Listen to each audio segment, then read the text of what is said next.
안녕하세요. 조성미TV 13번째 시간입니다. 이재명 대통령 후보의 방송 연설이 시작되었습니다. 국민이 질문하고 이재명이 답하는 형식입니다. 이재명의 진솔한 이야기가 잔잔하게 가슴에 와 닿습니다.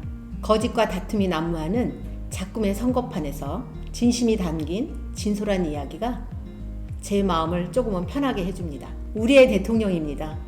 우리가 알고 선택해야만 합니다.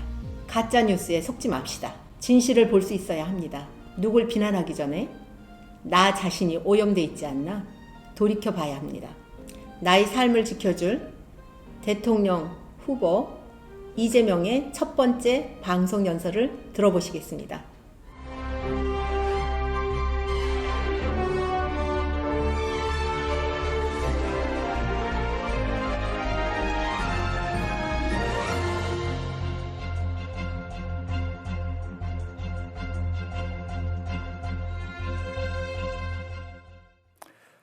존경하는 국민 여러분, 더불어민주당 대통령 후보 기호 1번 이재명입니다.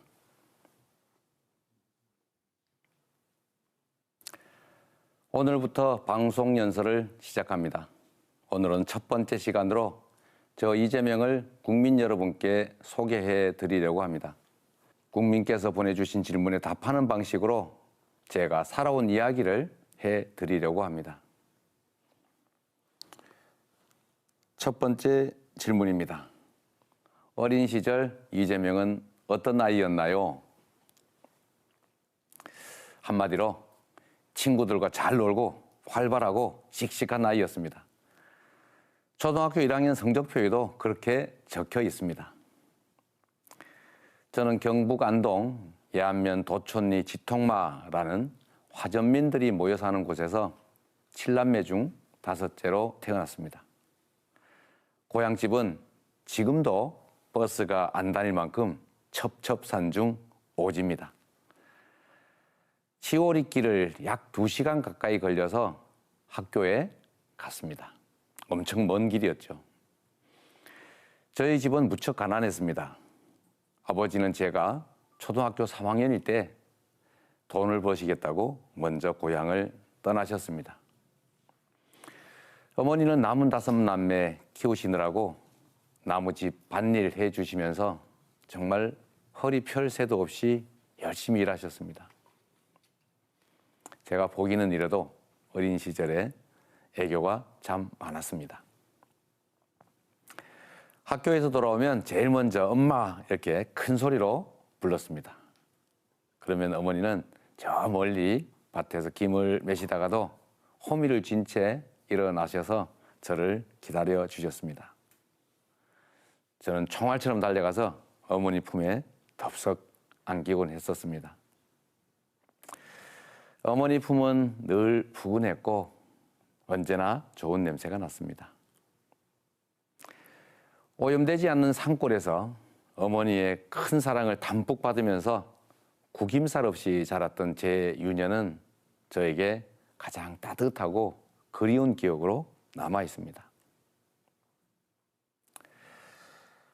다음 질문 이런 게 있군요.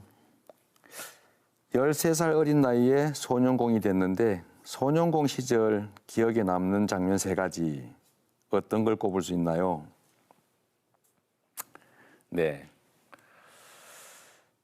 첫 번째 장면은 8 식구가 나란히 누워서 함께 자던 단칸방 그리고 그 단칸방 기퉁이에서 조그마한 상을 펴놓고 앉아서 일기를 쓰고 있던 제 모습입니다. 소년공 시절의 일기를 보면 아프고 서럽던 일들이 정말 어제 일처럼 생생합니다. 제가 초등학교를 졸업하자마자 가족들 모두 성남으로 이사를 했는데요. 일기에는 이사 오던 날 비는 주룩주룩 한없이 내리고 나는 눈이 아파서 눈을 가리고 있었다. 이렇게 적혀 있습니다. 상대원동 달동네 꼭대기 작은 월세 단칸방에서 살았는데 생계를 위해서 온 가족이 돈을 벌어야 했습니다. 저도 중학교 대신 공장에 다녔습니다. 처음에는 먹거리 공장에서 끓어오르는 납증기를 들이마시면서 매일 12시간씩 납땜일을 했습니다. 그러다가 월급을 좀 더 준다고 해서 십리길을 걸어서 창곡동 목걸이 공장을 다녔는데요. 석 달치 월급을 체불하던 사장이 야반도주하는 바람에 석 달치 월급 몽땅 떼인 적이 있었습니다. 너무 서러워서 어머니 품에 엎어져서 엉엉 울었던 기억이 납니다. 그 뒤로 여러 공장을 다녔는데 여러 상처 때문에 온몸에 이 흉터가 많이 남았습니다. 두 번째 기억에 남는 장면은 공장의 프레스 기계입니다. 16살에 야구 글러브를 만드는 공장에서 일했는데 손재주를 인정받아서 프레스 기능공이 됐습니다. 가죽을 자르는 프레스 기계를 다루는 일이었습니다. 그런데 여기에서 프레스 기계에 팔이 눌리는 사고를 당했습니다. 성장판이 손상됐는데 제대로 치료받지도 못했습니다. 산업재해 보상 조항 이런 거 가르쳐주는 사람도 없었습니다. 저는 그저 정신을 똑바로 못 차린 저 자신만을 탓했습니다. 사고를 당하고 고참들에게 폭행당하면서 저는 절망했습니다. 어느 날 제가 새로운 걸 발견했습니다. 저를 괴롭히는 그 대단한 공장 관리자가 고졸이라는 사실을요. 그리고 검정고시로 고졸이 될 수도 있다는 것을 알게 됐습니다. 공부를 하기로 마음먹었습니다. 공부가 유일한 살 길로 보였습니다.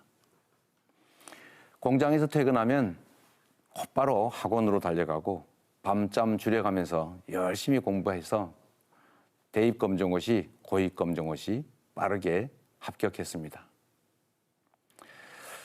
절박하게 매달린 결과였습니다. 그런데 달라진 게 없었습니다. 여전히 저는 소년공이었고 관리자가 될 길도 없었고 대학에 갈 길도 보이지 않았습니다. 그때쯤 일기에 적었던 글이 기억납니다. 어렵다는 것은 가능성이 있다는 것인지도 모른다. 이제부터 한번 해볼까? 80년 8월 20일 제1기장입니다. 희박한 가능성 하나 붙잡고 고된 하루하루를 견디는 날들이 계속됐습니다. 세 번째 장면, 그건 아마도 교복 입은 학생들을 부러워하던 제 모습입니다. 우리 또래들이 교복을 입고 학교를 갈 때 저는 작업복을 입고 그들을 거슬러서 공장으로 갔습니다. 교복 입은 학생들이 참으로 부러웠습니다. 시장 청소부로 일하셨던 아버지를 도우러 나갔다가 교복을 입고 등교하는 여학생들을 피해서 골목 구석으로 도망쳐 숨은 적도 많았습니다. 예민한 사춘기에 초라한 제 모습이 아마 매우 부끄러웠던 것 같습니다. 성남시장 시절 시작했던 무상교복 정책, 사실은 교복에 대한 저의 절절한 경험이 들어 있습니다. 자, 세 번째 질문이 있군요. 불우한 환경에서도 어떻게 엇나가지 않고 청소년기를 지날 수 있었느냐, 네, 어디 있었느냐고요. 네, 전적으로 가족의 힘이었습니다. 특히 어머니의 힘이 정말로 컸습니다. 제 어머니는 시장 공중 화장실을 청소하고 휴지 팔고 사용료 받는 일을 했습니다. 여성으로서 참으로 어려운 일이었을 겁니다. 집에서도 부업에서 손을 떼지 않으셨습니다. 남매들 중에서 가장 어린 나이에 공장에 다니는 저를 늘 안쓰러워하셨습니다. 어머니께서는 당신이 출근하시기 전에 항상 제 손을 잡고 공장에 바래다 주셨습니다. 제가 야근에 또 철야에 늦게 퇴근하면 그 늦은 새벽까지 저를 기다려 주셨습니다. 어머니와 함께 손잡고 걷던 새벽 골목길, 그 길을 떠올리면 지금도 목이 맵니다. 그때도 지금도 어머니는 저에게 하늘입니다. 그 고단한 삶 속에서도 어머니는 제게 넘치는 사랑을 주셨습니다. 언제나 저를 전적으로 믿어주셨고 어떤 결정이든 100%다 지지해 주셨습니다. 늘 우리 넷째 아들 나중에 꼭 잘 될 거야 이렇게 말씀하셨습니다. 그 말이 제겐 그야말로 신비의 명약이었습니다. 아무리 힘들어도 다시 일어서게 만드는 그런 힘을 가진 마법의 말씀이었습니다. 그래서 일탈 그런 거 유혹이 왜 없었겠습니까? 그러나 그 길로 가지 않고 바르게 이 길로 왔습니다. 평생 고생만 하시던 어머니는 많은 한을 남기시고 2년 전 지금 이때쯤 돌아가셨습니다. 제가 대통령 후보가 되고 전국을 다니면서 유난히 어머니 생각이 많이 났습니다. 제 어머니처럼 평생 고단하게 사셨던 분들이 제 손을 꼭 잡고 이 후보 우리 좀 잘 살게 해줘 이렇게 말씀하실 때마다 정말로 우리 국민들의 삶을 제대로 잘 살피는 유능한 정치인이 돼야 되겠다 이렇게 다짐했습니다. 네 번째 질문입니다. 가난은 이재명의 삶에 어떤 영향을 미쳤습니까? 가난이 자랑도 아니지만 그렇다고 부끄러운 것도 아닙니다. 제가 선택할 수 있었던 것이 아니니까요. 오히려 가난 때문에 저는 더 빨리 자랐고 더 빨리, 더 많이 세상을 알게 됐습니다. 가난이 죄도 아닌데 가난해서 겪어야 했던 그런 부당함들에 대해서는 제가 유난히 민감했던 것 같습니다. 지독한 가난에서 탈출했지만 저는 그때를 잊지 않고 있습니다. 사법고시에 합격했을 때 성남을 떠나지 않고 가난한 힘든 이들을 위해서 일하겠다 이렇게 인터뷰했던 것도 그 때문입니다. 제가 지금 정치를 하는 이유도 제가 탈출했던 그 가난과 절망의 웅덩이 속에서 여전히 고통받는 모든 분들에게 공정한 세상, 희망 있는 세상을 만들어주고 싶어서입니다. 다섯 번째 질문입니다. 대학생이 된 이재명을 가장 크게 성장시킨 것이 있다면 무엇입니까? 한마디로 5.18 광주입니다. 천신만고 끝에 법대생이 됐을 때 저는 진짜 세상을 다 얻은 것 같았습니다. 그렇게 바라던 대학생이 됐고 거기다가 학비 면제에 생활비까지 월급의 3배를 받으면서 다니게 됐으니까요. 개인적인 영달을 꿈꾸면서 희망에 들뜨던 82년 어느 봄날에 도정에서 유인물을 뿌리다가 사법경찰에게 거칠게 잡혀가는 학우들을 봤습니다. 친구의 권유로 80년 5월 광주 항쟁의 진실을 알리는 비디오를 봤습니다. 충격적이었습니다. 신문, TV에서 폭도로 보도해서 저는 정말 그런 줄 알았습니다. 그런데 진실은 전혀 다르다는 것을, 내가 그들의 충견이 돼서 2차 가해에 가담했다는 것을 깨달았습니다. 그래서 5.18은 저를 사회적으로 다시 태어나게 했고, 그래서 제가 5.18 광주를 저의 사회적 어머니라고 부르는 이유입니다. 제가 그 일 때문에 개인적 영달이 아니라 공정하고 정의로운 세상을 만들기 위해 살게 결심했기 때문입니다.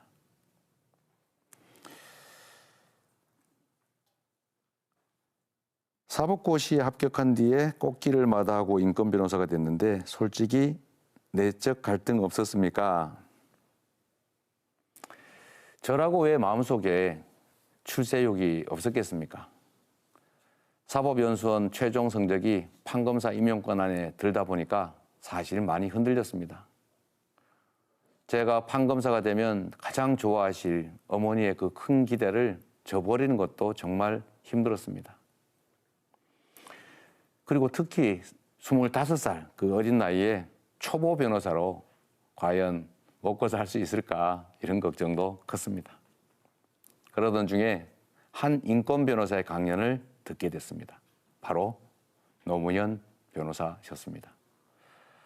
하고 싶은 일을 용기 있게 해라. 변호사 내가 해보니까 절대 안 굶는다. 이 말씀이 제게 확 와닿았습니다. 밥은 안 굶을 테니까 제 욕심을 조금만 드러내면 억압 갖고 억울한 많은 사람들을 도울 수 있겠다 생각이 들었습니다. 그래서 25살 새파란 변호사가 소련공으로 자라왔던 성남에서 사무실을 열게 됐습니다. 원칙은 두 가지였습니다.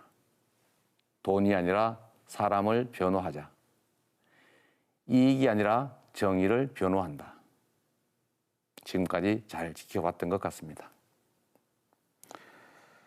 다음 질문은 정치를 하게 된 계기가 무엇입니까?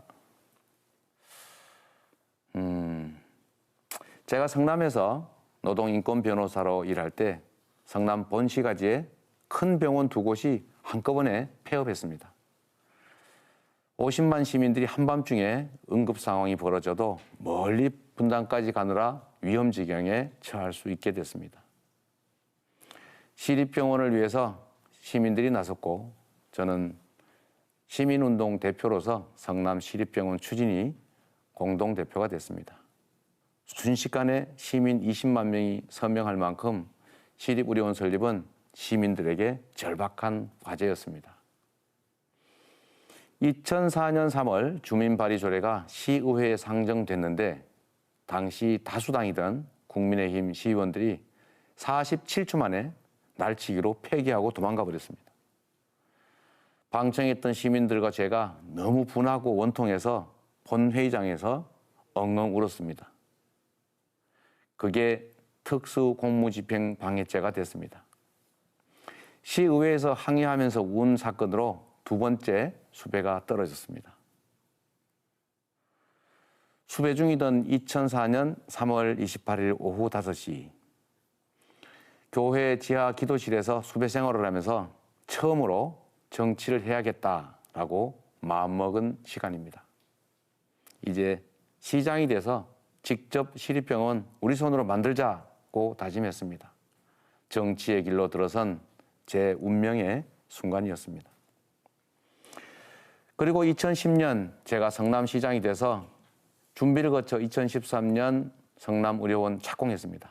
그리고 마침내 2019년 32개의 음압병상을 갖춘 성남시 의료원이 문을 열었고 지금은 코로나 상황에서 맹활약하고 있습니다. 네, 마지막 질문인 것 같습니다. 이재명의 정책에는 이재명의 삶이 녹아있다는 말을 자주 하는데 어떤 이유에서입니까?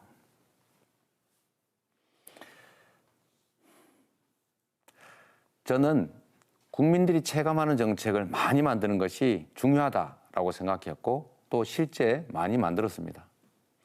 성남시장 8년, 경기도지사 3년 동안 제가 만들어 집행한 모든 정책에는 가난하고 참혹했던 저의 삶, 그리고 평범하고 어려운 우리 국민들의 삶이 그대로 녹아 있습니다.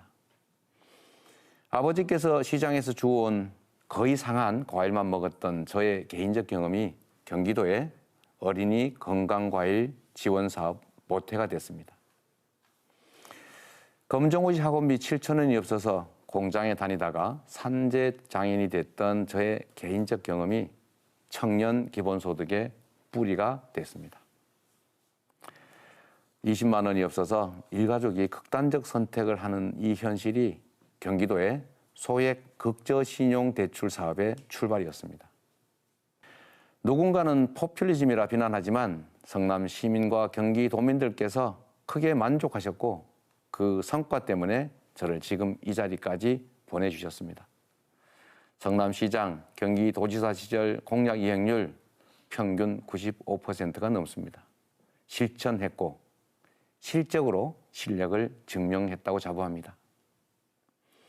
저는 자신 있습니다. 국민 여러분께서 저 이재명을 대통령으로 선택해 주시면 성남 시민, 경기도민들이 그러셨듯이 대통령 한 사람 바뀌었을 때 내 삶이 얼마나 바뀔 수 있는지 실적으로 체험시켜 드리겠습니다. 사랑하는 국민 여러분, 이번 3월 9일 저 이재명을 선택해 주시면 위기에 강한 경제 대통령으로서 위기 극복을 넘어 기회가 넘치는 성장 국가, 희망과 꿈이 가득한 공정한 사회를 만들어서 반드시 보답하겠습니다. 고맙습니다.